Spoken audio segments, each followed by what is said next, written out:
ಇನ್ನು ಕಾವೇರಿ ವಿವಾದದ ವಕೀಲಿಕೆಗೆ ಕೈಕೊಟ್ಟಿದ್ದಾರೆ ನಾರಿಮನ್ ಅವರು. ಇನ್ನು ಮುಂದೆ ಕರ್ನಾಟಕ ಪರ ವಾದವನ್ನ ಮಾಡಲ್ಲ ಅಂತ ಸಿಎಂಗೆ ಪತ್ರವನ್ನ ಬರೆದಿದ್ದಾರೆ. ಕೋಟಿ ಕೋಟಿ ದುಡ್ಡು ಕೊಟ್ಟು ನೇಮಕ ಮಾಡಿದ್ದು ಕೂಡ ವ್ಯರ್ಥವಾಗಿ ಹೋಗಿದೆ.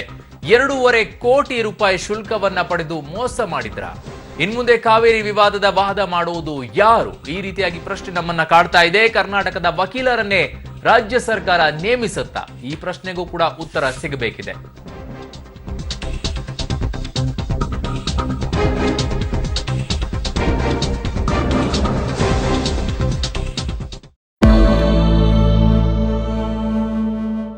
ಉಳಿದ ವಿಷಯಗಳಿಗೆ ಹೋಗುವುದಕ್ಕೆ ಮೊದಲು ಎಂದಿನಂತೆ ಕಾವೇರಿ ಕಡೆಗೆ ಹರಿದು ಹೋಗೋಣ. ತಮಿಳುನಾಡಿಗೆ ಯಾವುದೇ ಕಾರಣಕ್ಕೂ ನೀರು ಬಿಡಲ್ಲ ಎಂಬ ದೃಢ ನಿರ್ಧಾರಕ್ಕೆ ರಾಜ್ಯ ಸರ್ಕಾರ ಬಂದಿದೆ.